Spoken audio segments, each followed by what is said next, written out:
A'udhu billahi mineşşeytanirracim. Bismillahirrahmanirrahim. Esselamu aleyküm ve rahmetullahi ve berekatuh. Muhterem Müslüman kardeşler. Ramazan ayı mucizeler ayı.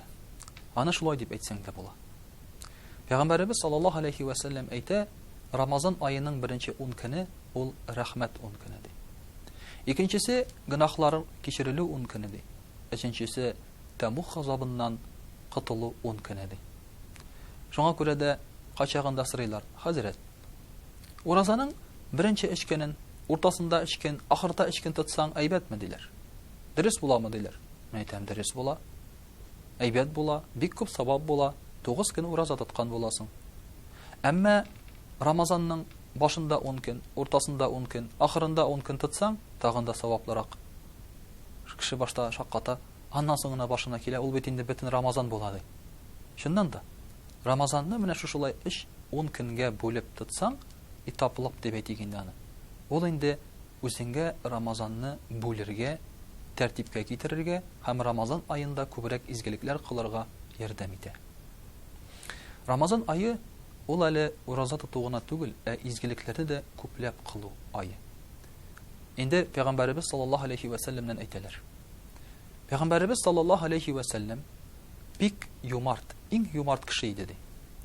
Ләкин аның юмартлыгы Рамазан айында тагында күбрәк күренә иде ди.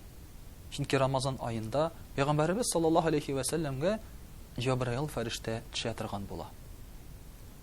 Һәм аның белән ул Коръәнне тулысынча укып чыга торган була. Шуннан соң Пәйгамбәрбез саллаллаһу алейхи ва саллямның юмартлыгы җил кебек иде ди. Ягъни җил бөтен тишеккә кергән кебек, бөтен җирдә дә искән кебек, Пәйгамбәрбез саллаллаһу алейхи ва саллямның юмартлыгы бөтен кешегә, бөтен җирдә тарала иде ди. Менә шуңа күрә дә Рамазан айының икенче исеме Рамазан Кәрим, Рамазан юмарт дигән сүз.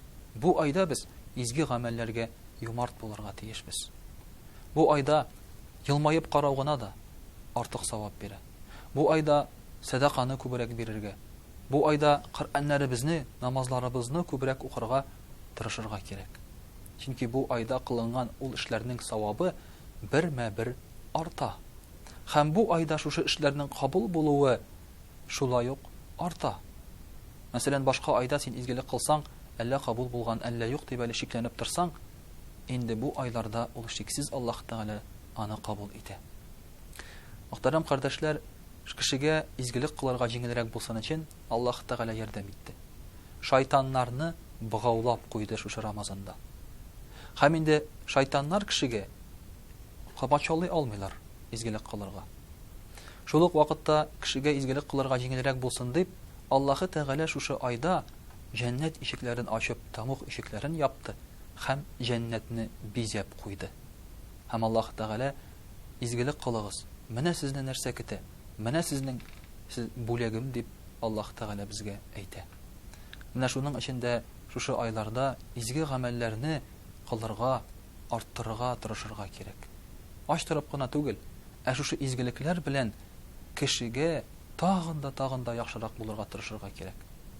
Рамазан айы беткәннән соң без үзебезгә шундый бер нәтиҗә ясыйбыз. Туктале.